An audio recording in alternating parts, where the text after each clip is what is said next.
Good morning दोस्तों, आपका स्वागत है क्रेजी जीके ट्रिक में। ठीक है, ऑब्जेक्टिव जीके ट्रिक में पहला है क्वेश्चन। बलबन ने वित्त विभाग, जिसे दीवान ए वजारत से अलग कर एक पृथक संस्था के रूप में सैन्य विभाग बनाया, जिसका नाम है दीवान अर्ज। ठीक है, दीवान आरिज या दीवान अर्ज की स्थापना की, जिसका उद्देश्य क्या था? आंतरिक विद्रोह को दबाना और मंगोली आक्रमण को रोकना था। बलबन ने वित्त विभाग का निर्माण किया था, फाइनेंस डिपार्टमेंट का निर्माण किया था। बलबन ने फाइनेंस डिपार्टमेंट का निर्माण किया था, उसका नाम क्या था? दीवान वजारत। बलबन ने फाइनेंस डिपार्टमेंट का बनाया था, उसका नाम क्या था? दीवान वजारत। बलबन ने फाइनेंस डिपार्टमेंट बनाया था, उसका नाम क्या था? बलबन ने फाइनेंस डिपार्टमेंट बनाया था, उसका नाम क्या था? दीवान वजारत। ओके, नेक्स्ट है सैन्य विभाग भी बलबन ने बनाया था। ठीक है, सैन्य विभाग जिसका नाम था दीवान आरिज या दीवान अर्ज। बलबन ने दीवान आरिज बनाया था। क्या बनाया था? दीवान आरिज। ठीक है, क्या बनाया था? दीवान आरिज, जो सैन्य विभाग था। ठीक है, बलबन ने सैन्य विभाग बनाया, सेना का विभाग बनाया, उसका नाम क्या था? दीवान आरिज या दीवान अर्ज। ठीक है, बलबन ने सैन्य विभाग बनाया, उसका नाम क्या था? दीवान आरिज। बलबन ने सैन्य विभाग बनाया, उसका नाम क्या था? बलबन ने सैन्य विभाग बनाया, उसका नाम क्या था? दीवान आरिज, जिसका अर्थ क्या था? आंतरिक विद्रोह को दबाना था, दूसरा मंगोली आक्रमण को रोकना था दोस्तों। ठीक है, किसने राज दरबार में सिजदा यानी घुटनों पर बैठकर शीश नवाना एवं पापोस यानी पाँव को चूमना की परिपाटी चलाई? तो कितने चलाया था? बलबन ने। ठीक है, देखो, बलबन ने दीवान वजारत से अलग करके दीवान आरिज बनाया था। दीवान वजारत से अलग करके दीवान आरिज बनाया था। दीवान वजारत से अलग करके दीवान आरिज बनाया था। दीवान वजारत से अलग करके दीवान आरिज बनाया था। इस प्रकार बोलते जाइए, याद हो जाएगा। ठीक है, बलबन ने दीवान वजारत से अलग करके दीवान आरिज बनाया था, जिसका अर्थ या अर्ज। ठीक है, क्यों किया था? सैन्य विभाग था, अलग करके बनाया था दीवान वजारत से। किसको? दीवान वजारत को। दीवान वजारत से अलग करके किसको बनाया था? दीवान आरिज को। दीवान वजारत से अलग करके किसको बनाया था? दीवान वजारत से अलग करके किसको बनाया था? दीवान अर्ज को, बलबन ने। ठीक है, इसका काम क्या था? आंतरिक विद्रोह और बाह्य आक्रमणों को रोकना था। किसके राज दरबार में? सिजदा। सिजदा माने पैर, घुटनों के बैठ कर शीश नवाना। ठीक है, घुटनों पर बैठकर शीश नवाना। सिजदा का मतलब घुटनों पर बैठकर शीश नवाना। घुटनों पर बैठ कर के शीश नवाना क्या कहलाता है? सिजदा। घुटनों पर बैठ कर के शीश नवाना क्या कहलाता है? घुटनों पर बैठ कर के शीश नवाना क्या कहलाता है? सिजदा। घुटनों पर बैठ कर के शीश नवाना सिजदा कहलाता है। एवं पाबोस माने पैर को चूमना। पाबोस मीन्स पैर को चूमना। पाबोस मीन्स पैर को चूमना। पाबोस की मीन्स पैर को चूमना। किसने चलाया था? तो बलबन ने ही चलाया था। ठीक है, किसने चलाया था? बलबन ने। नेक्स्ट है, बलबन ने अपने कुलीन साबित करने के लिए शाहनामे में वर्णित किस प्रसिद्ध तुर्की योद्धा का वंशज होने का दावा करता है? तो अफरसियाब का। ठीक है, बलबन अपने को कुलीन साबित करने के लिए, बलबन का पूरा नाम गयासुद्दीन बलबन था। ठीक है, कुलीन साबित करने के लिए शाहनामा में वर्णित, किस में वर्णित है? शाहनामे में वर्णित है। किस में वर्णित है? कुलीन साबित करने के लिए शाहनामा में वर्णित है। कुलीन साबित करने के लिए किस में वर्णित है? शाहनामा में वर्णित है। ठीक है, शाहनामे में वर्णित है कुलीन साबित करने के लिए। शाहनामे में क्या वर्णित है? कुलीन साबित करने के लिए। शाहनामे में क्या वर्णित है? कुलीन साबित करने के लिए बलबन का। ठीक है, प्रसिद्ध तुर्की योद्धा का वंशज होने का दावा करता है। तो कौन से वंशज होने का दावा करता है? बलबन अफरसियाब का। बलबन ने किस वंश का होने का दावा करता है? अफरसियाब का, यानी बलबन वंशज है अफरसियाब का। ठीक है, बलबन वंशज है किसका? अफरसियाब का। बलबन वंशज किसका है? बलबन वंशज किसका है? अफरसियाब का। बलबन वंशज किसका है? अफरसियाब का। आइए, शाहनामे में वर्णित है, बलबन अपने आप को कुलीन साबित करने के लिए बोला। वह अत्यंत गंभीर मुद्रा में बैठकर दरबार में बैठता था। दरबार में वह ना तो किसी को वह खुद हंसता था, ना ही किसी को हंसने देता या फालतू की बात करने की इजाज़त देता था। यह उक्ति किससे संबंधित है? तो बलबन के बारे में। ठीक है, इसके दरबार में ना कोई हंसता था और ना ये खुद ही हंसता था। कोई भी फालतू का बात बकवास नहीं करता था, हंसी मजाक कोई भी दरबार में नहीं करता था। किसके दरबार में नहीं करता था? तो बलबन का। और गंभीर मुद्रा में बैठता था बलबन अपने दरबार में।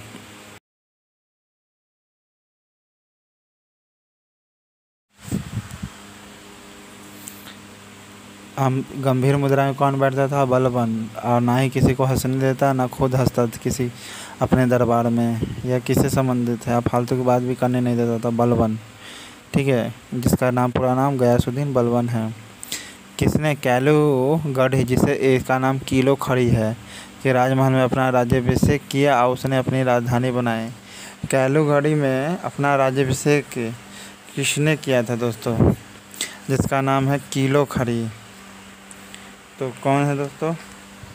जलालुद्दीन फिरोज खलजी। कौन है?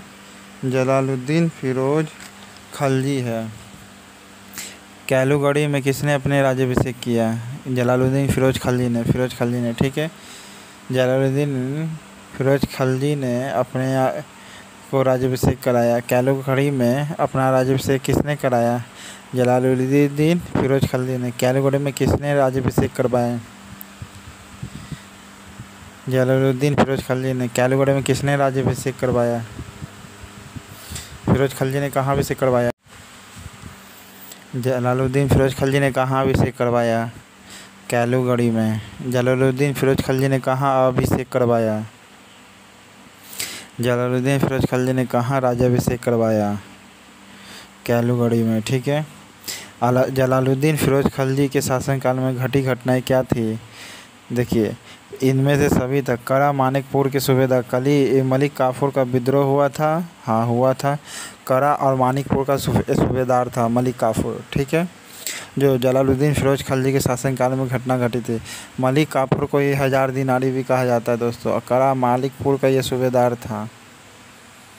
ठीक है, दिल्ली में दरवेश सीदी मौला का षड्यंत्र हुआ फिरोज खलजी के शासनकाल में। हाँ, हुआ। दिल्ली में एक दरवेश सीदी मौला का षड्यंत्र हुआ। किसका षड्यंत्र हुआ? सीदी मौला का। किसका षड्यंत्र हुआ? किसका षड्यंत्र हुआ?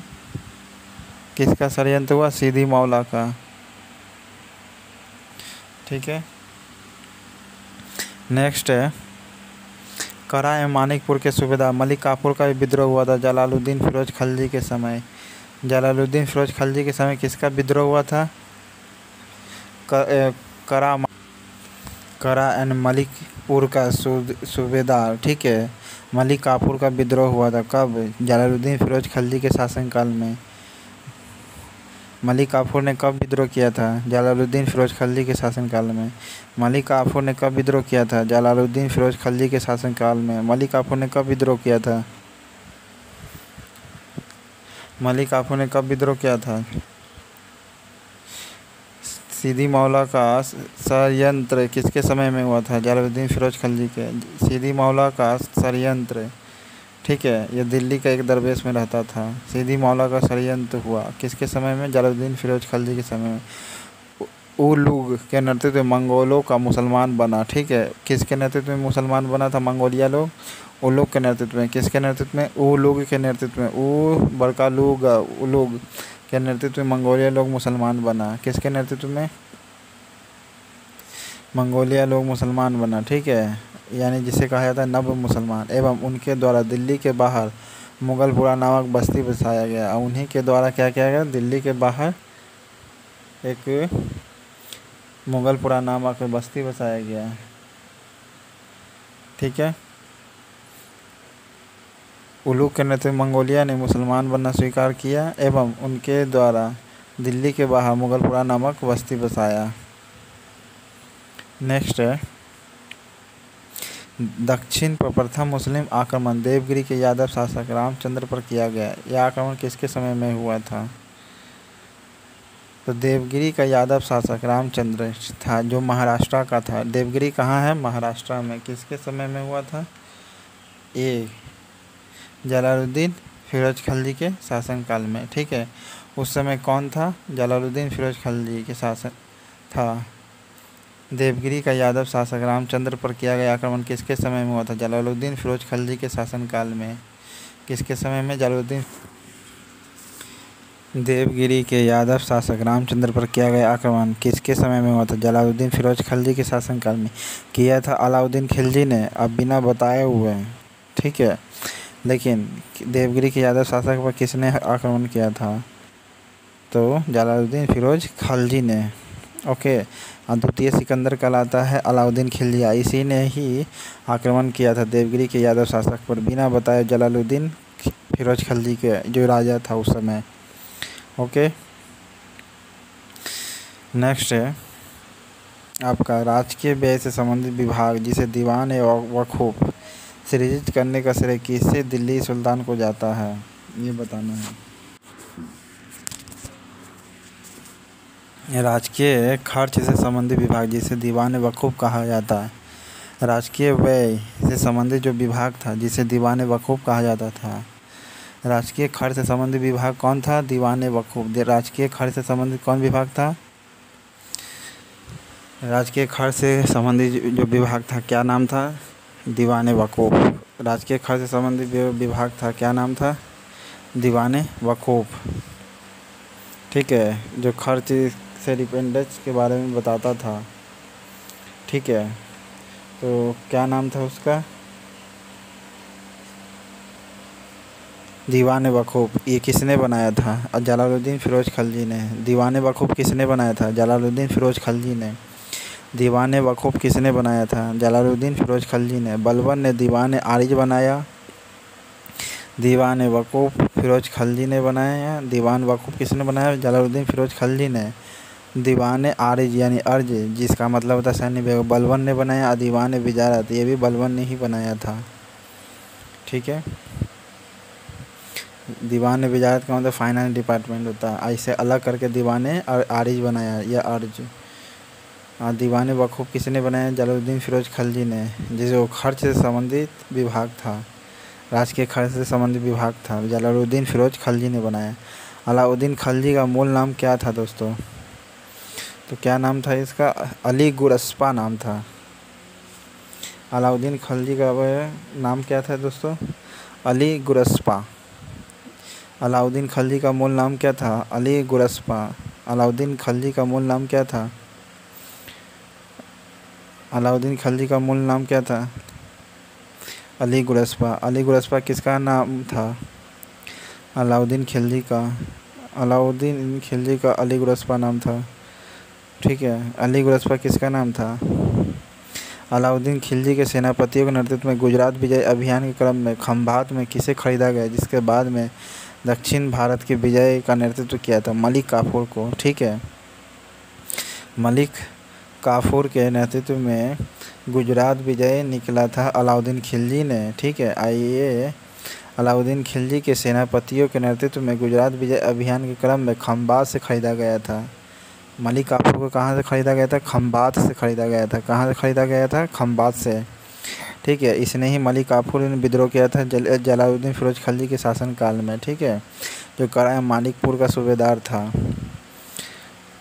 ओके, लेकिन अलाउद्दीन खिलजी ने खंभात से ख़रीदा था 1000 दिनार में। ठीक है, जिसे 1000 दिनारी भी कहा जाता है, ख़रीदा। जिसके बाद दक्षिण भारत का विजय का नेतृत्व किया। किसने किया? मलिक काफूर ने। दक्षिण भारत का विजय का नेतृत्व किसने किया? मलिक काफूर ने।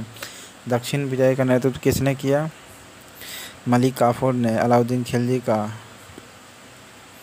है। तो मलिक काफूर को 1000 दिनारी क्यों कहा जाता है? क्योंकि खंभात से उसे 1000 दिनार में ख़रीदा गया था। खंभात से उसे 1000 दिनार में ख़रीदा गया था। और गुजरात विजय यानी गुजरात विजय के दौरान उन्होंने दक्षिण भारत की विजय का नेतृत्व किया था मलिक काफूर ने। ठीक है, मलिक काफूर को 1000 दिनार, क्योंकि उसे खंबात से 1000 दिनार में अलाउद्दीन खिलजी ने खरीदा था। इसने ही दक्षिण अभियान में सहयोग किया विजय होने में अलाउद्दीन खिलजी का। अलाउद्दीन खिलजी के समय मलिक काफूर के नेतृत्व में दक्षिण अभियान जो 1307 से 1312 ईस्वी में किया गया। इस अभियान में पराजित राज्यों का क्रम कौन कौन सा है? देखो, सबसे पहले इसने हराया किसको दोस्तों? तो देवगिरी के यादव शासक को, ठीक है। फिर वारंगल को हराया, ठीक है। किसको हराया? वारंगल को। फिर होयसल को हराया, फिर मदुरा को हराया। देवगिरी, वारंगल, होयसल, मदुरा। देवगिरी, वारंगल, होयसल, मदुरा। देवगिरी, वारंगल, होयसल, मदुरा। इस प्रकार उसने 1307 से 1312 ईस्वी में मलिक काफूर के नेतृत्व में दक्षिण अभियान जीता, ठीक है। अलाउद्दीन खिलजी के समय जो मलिक काफूर के नेतृत्व में, किसके समय में? मलिक काफूर के नेतृत्व में। किसके समय में? दक्षिण अभियान कब किया था? 1307 से 1312 में। दक्षिण अभियान मलिक काफूर ने कब किया था? दक्षिण अभियान मलिक काफूर ने कब से कब किया था? 1307 से 1312 में। 1307 से 1312 में किसने दक्षिण अभियान किया था? मलिक काफूर ने। 1307 से 1312 इसमें किसने दक्षिण अभियान किया था? मलिक काफूर ने। देवगिरी पहले रामचंद्र को हराया, ठीक है, यादव शासक। फिर वारंगल को हराया, होयसल का आपको पता हुआ विष्णुवर्धन, मदुरा, इस सब को हराया, ठीक है। तो इसको आप याद कर सकते हैं देवरा होम, ठीक है। इसको कैसे आप याद कर सकते हैं? देवरा होम।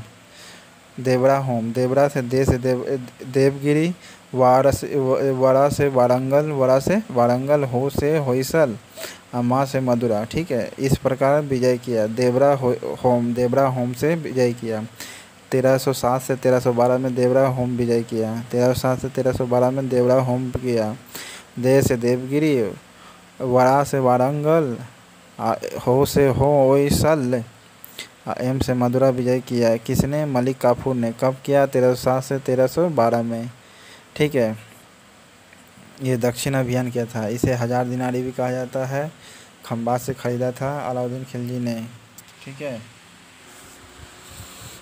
अलाउद्दीन खिलजी ने कहाँ के शासक को 6 महीने तक राजधानी दिल्ली में रखा, राय रायान माने राजाओं का राजा की उपाधि दी तथा गुजरात को नवसारी जिला उसके राज्य में शामिल करवाया। तो किसे क्या करवाया था दोस्तों? देवगिरी के शासक रामचंद्र को, ठीक है। राय रायान कहा था। क्या कहा था? राय रायान कहा था। देवगिरी के यादव शासक रामचंद्र को 6 महीने तक अपनी दिल्ली में रखा था, ठीक है। राजधानी दिल्ली में रखा था अलाउद्दीन खिलजी ने। किसने रखा था? अलाउद्दीन खिलजी ने देवगिरी के यादव शासक रामचंद्र को 6 महीने तक दिल्ली में रखा, राजधानी दिल्ली में रखा, जिसे राय रायान की उपाधि दी। क्या दिया? कौन सा उपाधि दिया था रामचंद्र को? राय रायान। राय मतलब आप तो पता होगा, साउथ मतलब राजा होता है दोस्तों, यानी राजाओं का राजा, ठीक है, की उपाधि दी। और गुजरात का नवसारी जिला उसके राज्य में शामिल करवा लिया तथा गुजरात का नवसारी जिला उसके राज्य में शामिल करवा लिया। गुजरात का नवसारी जिला उसके राज्य में शामिल करवा दिया अलाउद्दीन खिलजी ने। गुजरात का नवसारी जिला उसके राज्य में शामिल करवा दिया। किसने? अलाउद्दीन खिलजी ने। नवसारी जिला यादव शासक में मिला दिया। किसको मिला था? नवसारी जिला को। किसको मिला था? नवसारी जिला को। कौन से जिला को मिला था? नवसारी जिला को यादव शासक के राज्य में मिला दिया अलाउद्दीन खिलजी ने, ठीक है। जिसे राय रायान की उपाधि दिया अलाउद्दीन खिलजी ने। किसे? रामचंद्र को। यादव शासक देवगिरी के शासक था, ठीक है। दक्षिणी अभियान के क्रम में किसने मलिक काफूर को विश्व प्रसिद्ध कोहिनूर हीरा प्रदान किया? और मलिक काफूर ने यह हीरा सुल्तान अलाउद्दीन खिलजी को भेंट की। तो किसने किया था? प्रताप रुद्र देव ने, ठीक है। दक्षिण अभियान के क्रम मलिक काफूर को विश्व प्रसिद्ध कोहिनूर हीरा मिला था। किससे मिला था? प्रताप रुद्र देव ने दिया। मलिक काफूर को एक हीरा मिला। मलिक काफूर को हीरा किससे मिला था? प्रताप रुद्र देव से। कोहिनूर हीरा किससे मिला था? प्रताप रुद्र देव से। मलिक काफूर को कोहिनूर हीरा किससे मिला था? प्रताप रुद्र देव से। मलिक काफूर को कोहिनूर हीरा किससे मिला था? प्रताप रुद्रदेव से। ठीक है, ये दक्षिणी अभियान के क्रम में मिला था। जब दक्षिण अभियान निकला था मलिक काफूर ने, तो विश्व प्रसिद्ध कोहिनूर हीरा प्रदान किया किसने? प्रताप रुद्रदेव ने। आइए, मलिक काफूर ने हीरा किसको दे दिया? अलाउद्दीन खिलजी को। ठीक है, मलिक काफूर ने अलाउद्दीन खिलजी ने को कोहिनूर हीरा दे दिया। कोहिनूर हीरा को किसने दिया? अलाउद्दीन खिलजी को। तो अलाउद्दीन खिलजी को किसने दिया? मलिक काफूर ने। लेकिन मलिक काफूर को किसने दिया? तो प्रताप रुद्रदेव ने। ये कब मिला था? तो दक्षिण अभियान के क्रम में मिला था मलिक काफूर को। कोहिनूर हीरा अलाउद्दीन खिलजी को भेंट किया किसने?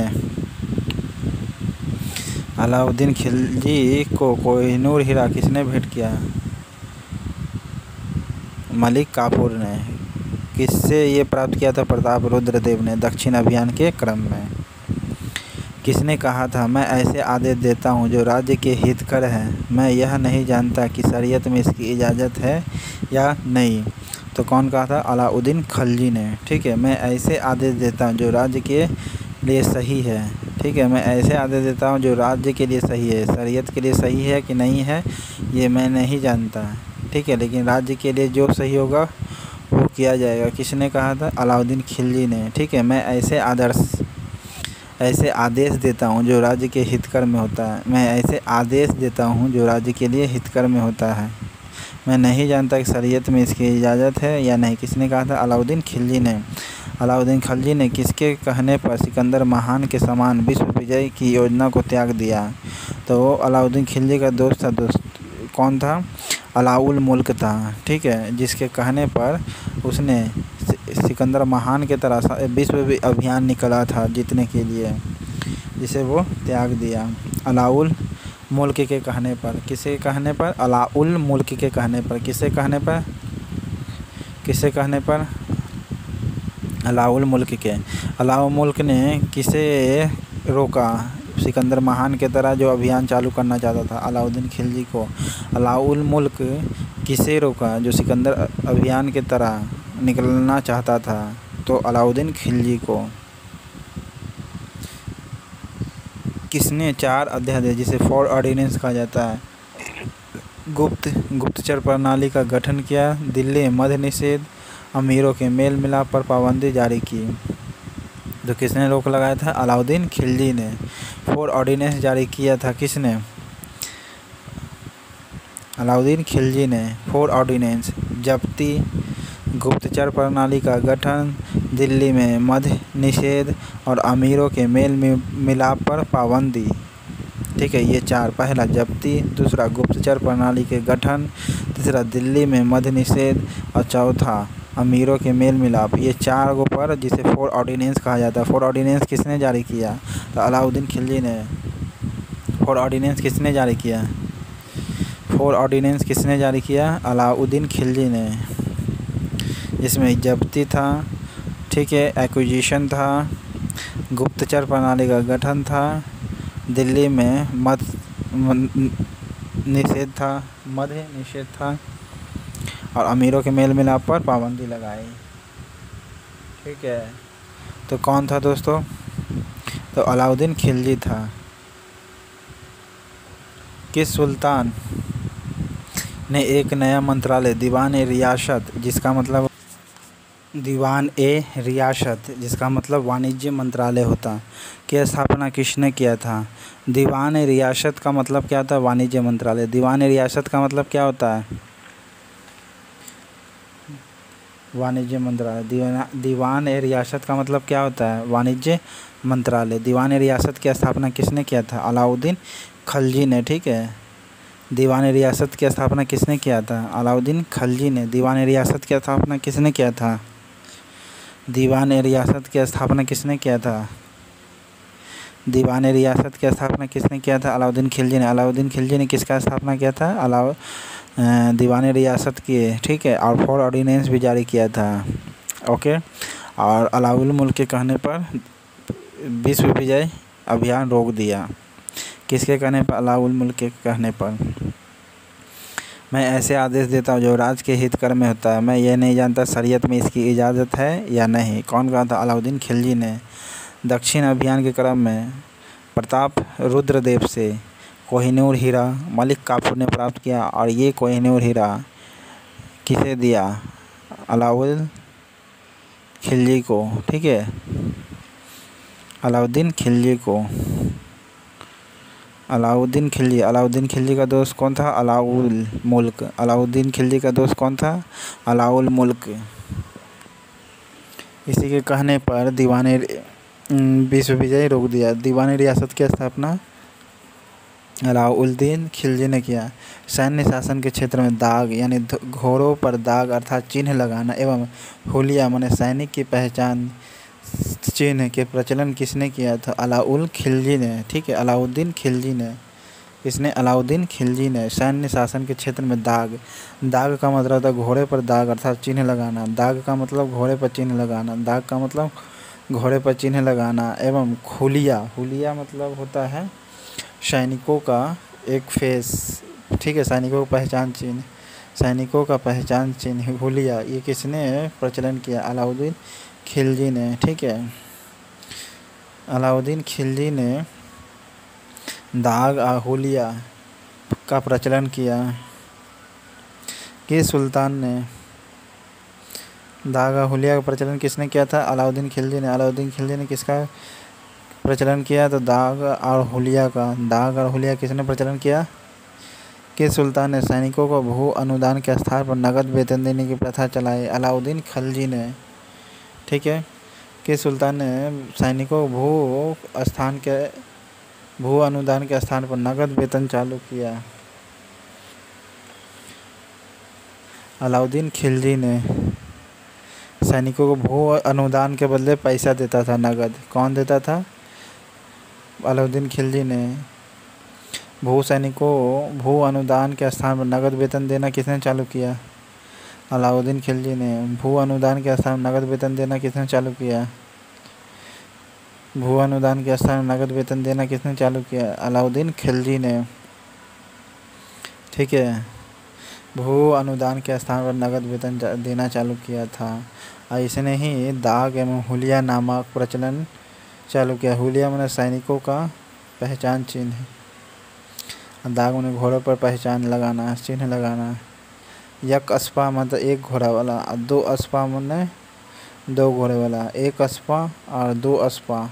अस्पा माने घोड़ा वाला होता है, अस्पा मतलब घोड़े वाला सैनिक। ठीक है, घोड़े वाला सैनिक। अस्पा मीन्स घोड़े वाला सैनिक। अस्पा मीन्स घोड़े वाला सैनिक। यक अस्पा माने एक घोड़े वाला सैनिक, दो अस्पा मतलब दो घोड़े वाला सैनिक की प्रथा किसने चालू किया?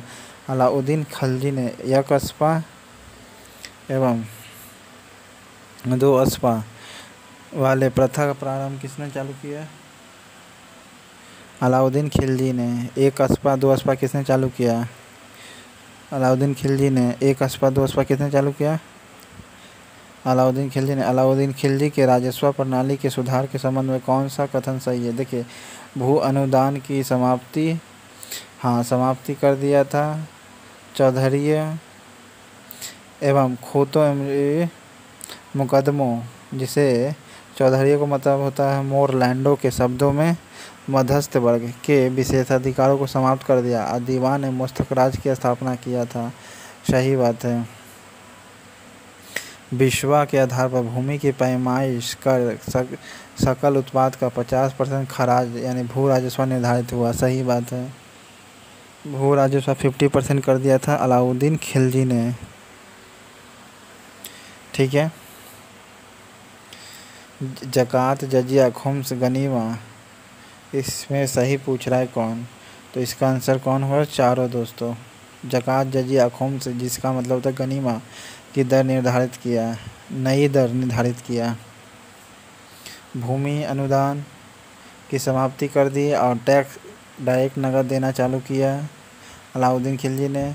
मुकदमों खोदों एवं चौधरियों के विशेषाधिकार को समाप्ति कर दिया एवं दीवान मुस्तक राज की स्थापना की। दीवान मुस्तक खराज की स्थापना किसने किया? अलाउद्दीन खिलजी ने। दीवान मुस्तक राज की स्थापना किसने किया? मुस्त खराज की स्थापना किसने किया? अलाउद्दीन खिलजी ने। दीवान मुस्त खराज की स्थापना किसने किया? दीवान मुस्तक राज की स्थापना किसने किया? अलाउद्दीन खिलजी ने। ओके। बिस्वा के आधार पर भूमि की पैमाइश कर सकल उत्पाद का 50% खराज यानी भू राजस्व निर्धारित किया गया है। ओके, क्या निर्धारित किया? भू राजस्व निर्धारित किया गया 50%। बिस्वा के आधार पर भूमि की पैमाइश कर सकल उत्पाद का 50% निर्धारित किया। हाँ, किया था। भू राजस्व को 50% कर दिया बिस्वा के आधार पर। किसके आधार पर? बिस्वा के आधार पर भूमि की पैमाइश कर सकल उत्पाद को 50% कर दिया। ज़कात, जजिया, खुम्स, ठीक है, ये सभी को नई दर निर्धारित किया। जजिया टैक्स लगाने वाला सबसे पहले कौन था दोस्तों? तो मोहम्मद बिन कासिम था। मोहम्मद बिन कासिम, वो कासिम नहीं जो अंग्रेज के समय था, इससे पहले भी था। ठीक है, जजिया टैक्स लगाने पहला मुस्लिम शासक था। इसमें ब्राह्मणों को छूट मिला था जजिया टैक्स से, ठीक है, बाकी सब पर लगता था। और ज़कात तो आपको पता होगा मुस्लिमों पर लगता था टैक्स, आर्थिक टैक्स, ठीक है। ओके। सराए अदल किसका बाजार था? तो वस्त्र एवं अन्य वस्तुओं का बाजार था। सराए अदल किसका? अदल बदल करता था कपड़ा, इसलिए सराए अदल नाम रखा। सराए अदल वस्त्र एवं अन्य वस्तुओं का बाजार था। वस्त्र एवं अन्य वस्तुओं का बाजार था सराए अदल। सराए अदल क्या था? सराए अदल क्या था? वस्त्र एवं अन्य वस्तुओं का बाजार था। सराए अदल क्या था? वस्त्र एवं अन्य वस्तुओं का बाजार था। क्या कहलाता था? सराए अदल। वस्त्र एवं अन्य वस्तुओं का बाजार था, सराए अदल कहलाता था। वस्त्र एवं अन्य वस्तुओं का बाजार क्या कहलाता था? वस्त्र एवं अन्य वस्तुओं का बाजार क्या कहलाता था? सराए अदल, ठीक है। अलाउद्दीन खिलजी ने भूमि, जजिया, खुम्स, गनीमा की नई दरें निर्धारित की। बिस्वा के आधार पर भूमि पैमाइश कर सकल उत्पाद का 50% खराज यानी भू राजस्व निर्धारित किया। मुकदमों खुद और चौधरियों को दीवान मुस्तक राज की स्थापना की। इसकी विशेष अधिकार को समाप्त कर दिया और दीवान मुस्तक राज की स्थापना की। दिल्ली स्थित सीरी का किला। सीरी का किला कहाँ है? जिसे सीरी फोर्ट कहा जाता है। दिल्ली में सीरी फोर्ट कहाँ है? दिल्ली में सीरी फोर्ट कहाँ है? दिल्ली में सीरी फोर्ट कहाँ है? सीरी फोर्ट कहाँ है? दिल्ली में हजार सतून राजमहल, जिसे हजार खम्भों वाला राजमहल कहा जाता है। हजार सतून राजमहल, सतून माने खम्भा होता है, सतून मीन्स खम्भा, सतून मीन्स खम्भा, सतून मीन्स खम्भा, ये फारसी भाषा है। सतून मीन्स टावर, सतून मीन्स टावर होता है, ठीक है, सतून मीन्स टावर। तो हजार टावर वाला राजमहल का निर्माण किसे जाता है? तो कौन है दोस्तों? अलाउद्दीन खिलजी है। सीरी फोर्ट और हजार टावर वाला, ठीक है, 1000 टावर वाला राजमहल किसने बनाया था? हजार खम्भों वाला राजमहल किसने बनाया था? अलाउद्दीन खिलजी ने। यानी सीरी फोर्ट और हजार खम्भों वाला राजमहल किसने बनाया था? अलाउद्दीन खिलजी ने। हजार खम्भों वाला राजमहल और सीरी फोर्ट किसने बनाया था? हजार खम्भों वाला किला और सीरी फोर्ट और हजार खम्भों वाला राजमहल किसने बनाया था? अलाउद्दीन खिलजी ने। सीरी फोर्ट और हजार सतून वाला राजमहल किसने बनाया था? सीरी फोर्ट और हजार सतून वाला राजमहल किसने बनाया था? अलाउद्दीन खिलजी ने, ठीक है। यानी 1000 टावर वाला बिल्डिंग, द 1000 टावर बिल्डिंग किसने बनाया था? अलाउद्दीन खिलजी ने, ठीक है। और सीरी फोर्ट का भी किसने? रस्म ए मियान मतलब बीच का रास्ता, तरीके एतदाल यानी सुल्तान का तरीका के नाम से राजस्व सुधार की व्यवहारिक नीति अपनाई थी। तो इसका आंसर है गयासुद्दीन तुगलक, ठीक है, गयासुद्दीन तुगलक, जिसे गयासुद्दीन बलबन भी कहा जाता है। रस्म ए मियान या बीच का रास्ता, तरीके एतदाल के नाम से राजस्व सुधार की व्यवहारिक नीति थी। ये सब क्या था? फिजिकल जो व्यवस्था था उसको सुधार करता था। ठीक है। रस्म मियान तरीक़ एतदाल, रस्म मियान तरीक़ एतदाल किसने चालू किया था? गयासुद्दीन तुगलक ने। रस्म मियान तरीक़ एतदाल किसने चालू किया था? गयासुद्दीन तुगलक ने। रस्म मियान तरीक़ एतदाल किसने चालू किया था? गयासुद्दीन तुगलक ने। गयासुद्दीन ने क्या चालू किया था?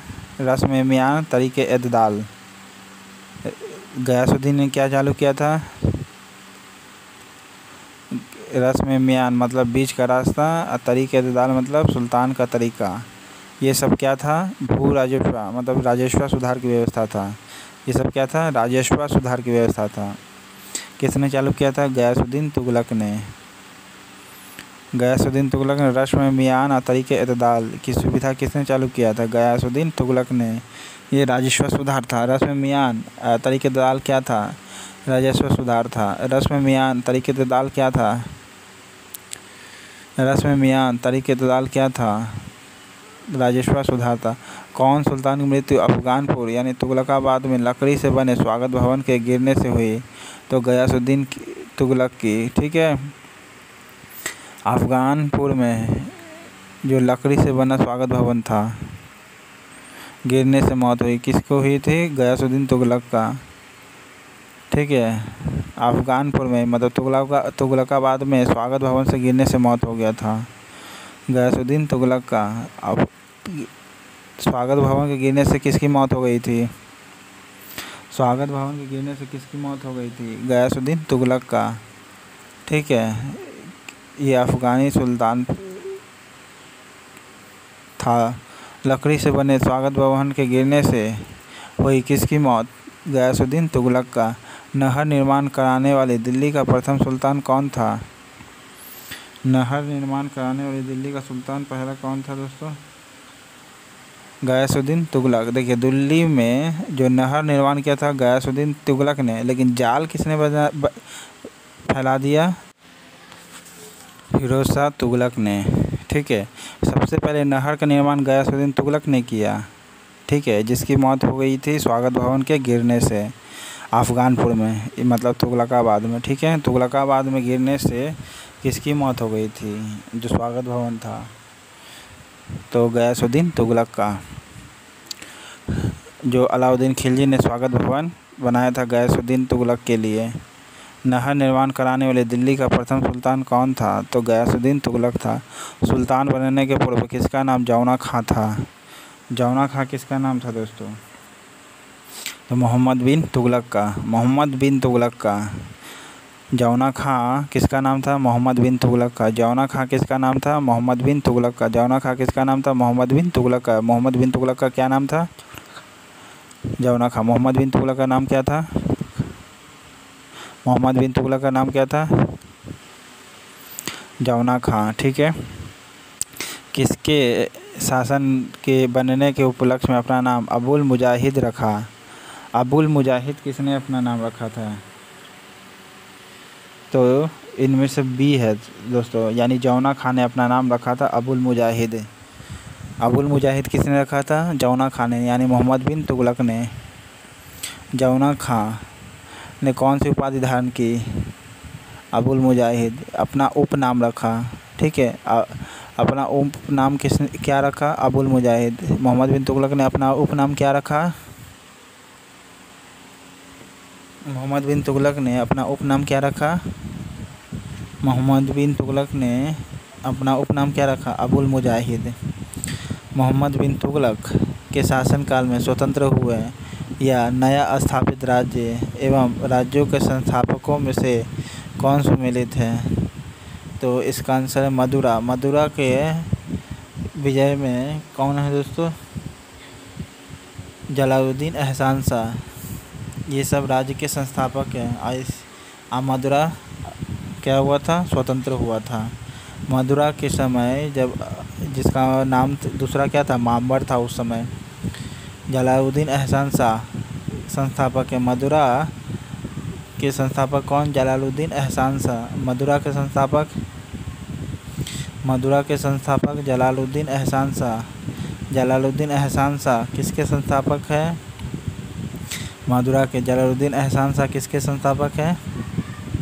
जलालुद्दीन एहसान शाह किसके संस्थापक है? विजयनगर का, हरियर एवं बुक्का का। ये सब राज्य स्वतंत्र हुआ था, है ना, इसके समय में, मोहम्मद बिन तुगलक के समय में हुआ था। ओके। जौना खां किसका नाम था? मोहम्मद बिन तुगलक का। ठीक है, इसने अपना उपनाम अबुल मुजाहिद रखा। और मोहम्मद बिन तुगलक के समय में ही आज़ाद हुआ जो राज्य था मदुरा, जिसका संस्थापक कौन है? जलालुद्दीन एहसान शाह। विजयनगर भी स्वतंत्र हुआ था मोहम्मद बिन तुगलक के समय, विजयनगर। ठीक है, हरियर एवं बुक्का के समय, जो 1336 में बना था। ठीक है, विजयनगर की स्थापना हरियर एवं बुक्का ने किया है, जिसका हमेशा से लड़ाई बहमनी के साथ होता रहा। वारंगल के संस्थापक कौन था? कन्हैया था। वारंगल के संस्थापक कौन था? कन्हैया। वारंगल के संस्थापक कौन था? वारंगल के संस्थापक कौन था? वारंगल के संस्थापक कौन था? कन्हैया। कन्हैया किसके संस्थापक था? वारंगल का। कन्हैया किसका संस्थापक था? वारंगल का। बहमनी के संस्थापक कौन था? हसन शाह बहमनी गंगू था। ठीक है, हसन गंगू था, जिसे बहमनी राज्य के संस्थापक कौन था? हसन गंगू था। ठीक है, बहमनी के संस्थापक कौन था? हसन गंगू। बहमनी के संस्थापक कौन था? बहमनी के संस्थापक कौन था? बहमनी के संस्थापक कौन था? हसन गंगू ने। बहमनी के संस्थापक कौन है? हसन गंगू। ठीक है, ये भी सब आज़ाद हुआ। तो मदुरा आज़ाद हुआ, विजयनगर आज़ाद हुआ, वारंगल आज़ाद हुआ, बहमनी आज़ाद हुआ। ठीक है, इसको आप ऐसे शॉर्टकट याद करते हैं, मवी वाह। ठीक है, बाब, मवी बाब, मवी बाब आज़ाद हुआ। मवी बाब, म से मदुरा, बी से विजय, मवी बी से विजय, वा से वारंगल और बी से बहमनी, ये सब आज़ाद हुआ।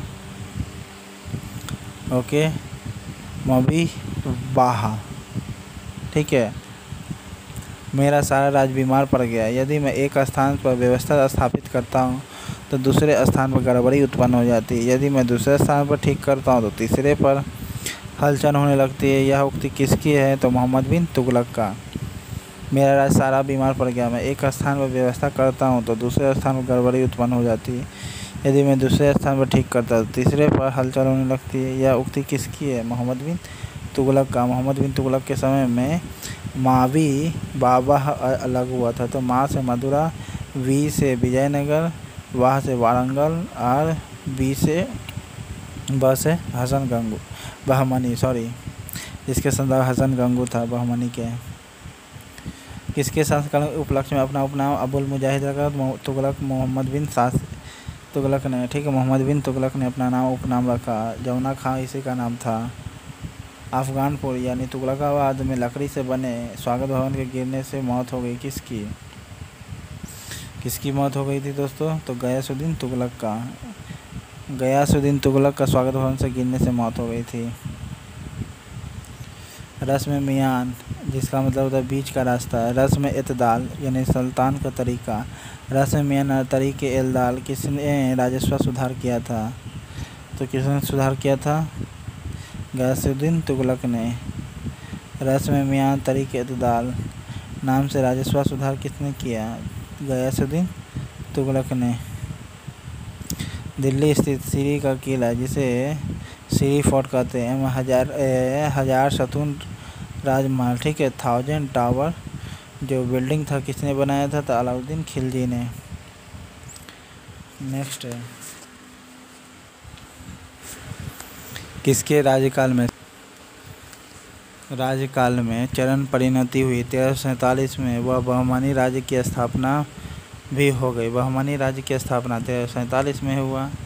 अमीरों का विद्रोह, जिसकी चरण परिणति 1347 में बहमनी राज्य की स्थापना में हुई। तो मोहम्मद बिन तुगलक की मृत्यु 1347 में हो गई। ठीक है, मोहम्मद बिन तुगलक की मृत्यु 1347 में। मोहम्मद बिन तुगलक की मृत्यु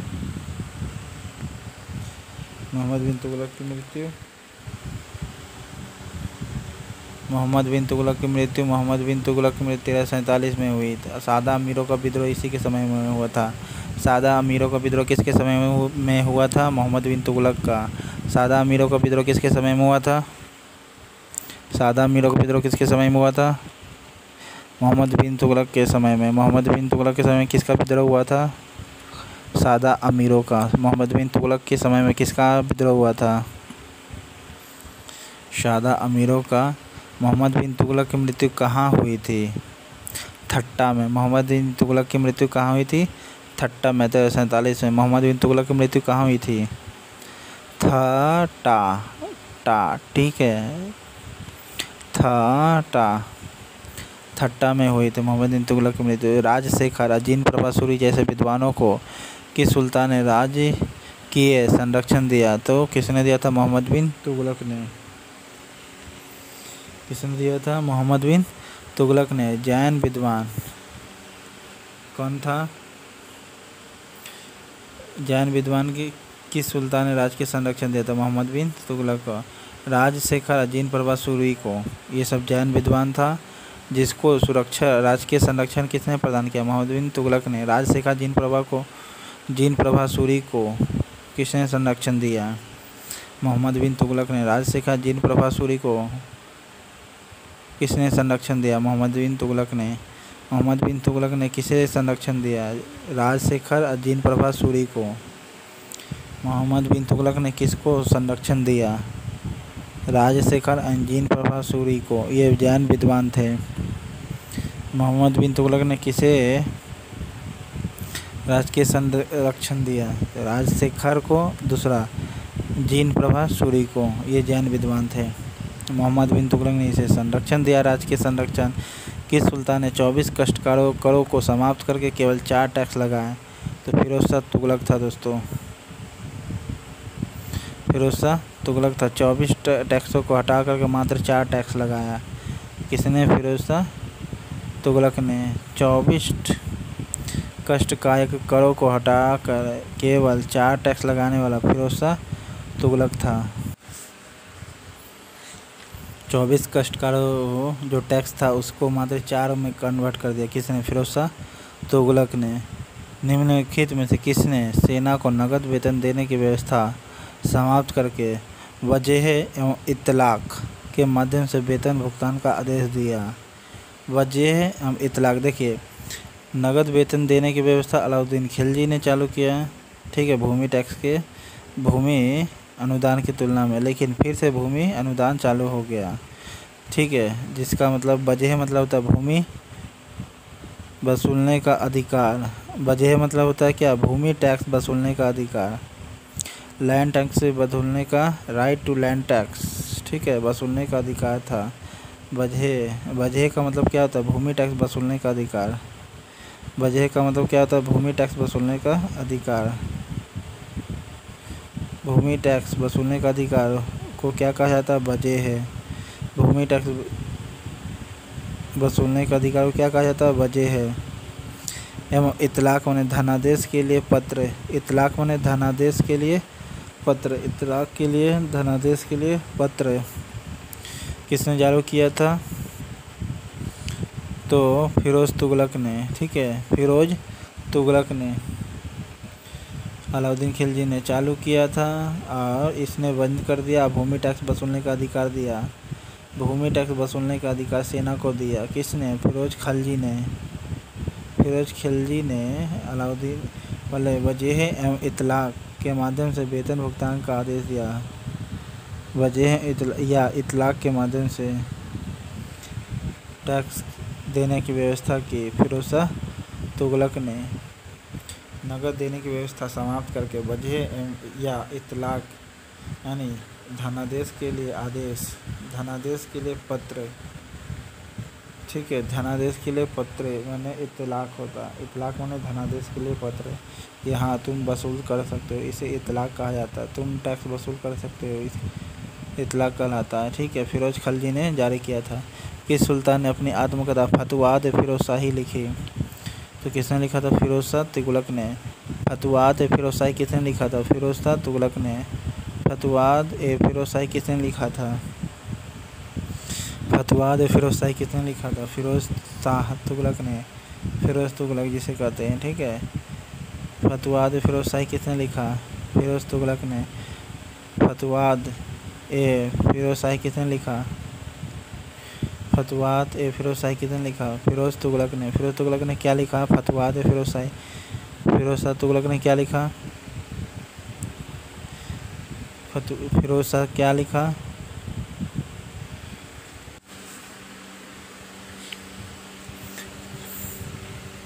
किस सुल्तान ने हासिल ए सर्व, जिसका मतलब होता है हक के सर्व, मतलब सिंचाई टैक्स नामक एक नया कर लगाया? तो किसने लगाया था सिंचाई टैक्स? तो फिरोज तुगलक ने लगाया।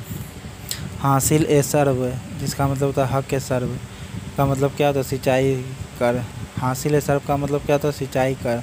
हासिल ए सर्व का मतलब क्या होता है? सिंचाई टैक्स, ठीक है, इरिगेशन टैक्स कहते हैं। हासिल ए सर्व का मतलब क्या होता है? Irrigation tax. हासिल ए सर्व का मतलब क्या होता है? Irrigation tax. हासिल ए सर्व का मतलब क्या होता है? हासिल ए सर्व का मतलब क्या होता है? Irrigation tax. हासिल ए सर्व का मतलब क्या होता है? Irrigation tax. किसने लगाया था? फिरोज शाह तुगलक ने। हासिल ए सर्व किसने लगाया? फिरोज शाह तुगलक ने। हासिल ए सर्व किसने लगाया? हासिल ए सर्व किसने लगाया? फिरोज शाह तुगलक ने। फिरोज शाह तुगलक ने फतवाद फिरोज शाही लिखा तथा इसने एक वजह एवं इतलाक भी आदेश जारी किया वेतन भुगतान के लिए। वेतन के भुगतान के लिए वजह एवं इतलाक फिरोज शाह तुगलक ने ही जारी किया था। वजह एवं इतलाक फिरोज शाह तुगलक ने ही जारी किया था। वजह का मतलब भूमि टैक्स वसूलने का अधिकार होता। इतलाक में धनादेश के लिए आदेश, तो फिरोज शाह तुगलक ने ही जारी किया। हासिल ए सर्व फिरोज तुगलक ने जारी किया। लोधी वंश का सर्वाधिक शक्तिशाली सुल्तान कौन था? सिकंदर लोधी। लोधी वंश का सर्वाधिक शक्तिशाली सुल्तान कौन था? सिकंदर लोधी। इसने ही आगरा की स्थापना किया था। लोधी वंश का सर्वाधिक शक्तिशाली सुल्तान कौन था? सिकंदर लोधी। लोधी वंश का सर्वाधिक शक्तिशाली राजा कौन था? सिकंदर लोधी। लोधी वंश का शक्तिशाली राजा कौन था? सिकंदर लोधी। किसने भूमि टैक्स मापने का पैमाना गज ए सिकंदरी का प्रचलन किया? तो सिकंदर लोधी ने। गज ए सिकंदरी का प्रचलन किसने किया था? सिकंदर लोधी ने। गज ए सिकंदरी का प्रचलन किसने किया था? गज ए सिकंदरी का प्रचलन किसने किया था? सिकंदर लोधी ने, ठीक है। गज ए सिकंदरी का प्रचलन किसने किया था? गज ए सिकंदरी का प्रचलन किसने किया था? सिकंदर लोधी। किसने भूमि मापने का पैमाश गज ए सिकंदरी का प्रचलन किया? भूमि मापने का पैमाना गज ए सिकंदरी का प्रचलन किसने किया? सिकंदर लोधी ने। गज ए सिकंदरी का प्रचलन किसने किया था? सिकंदर लोधी ने। गज ए सिकंदरी का प्रचलन किसने किया था? सिकंदर लोधी ने। किस मुस्लिम शासक के सिक्कों पर देवी लक्ष्मी की आकृति बनी हुई है? तो मोहम्मद गौरी का। संस्कृत में लिखा हुआ है गजनबी का, लेकिन गौरी का संस्कृत देवी लक्ष्मी की आकृति बना हुआ। किस मुस्लिम शासक के सिक्कों पर देवी लक्ष्मी की आकृति बना हुआ? सिक्कों पर देवी लक्ष्मी की आकृति बना हुआ है, तो मोहम्मद गौरी का। किस मुस्लिम शासक के सिक्कों पर देवी लक्ष्मी की आकृति बना हुआ है? मोहम्मद गौरी का। रजिया बेगम को सत्ताच्युत करने में किसका हाथ था? तो वो किसका था दोस्तों? तुर्कों का। रजिया सुल्तान को किसने सत्ताच्युत किया? तो तुर्कों ने, ठीक है। रजिया सुल्तान को किसने हराया? तुर्कों ने, ठीक है। एगो रुद्रम्मा थी, वो भी वारंगल की काकतीय वंश की राजकुमारी थी।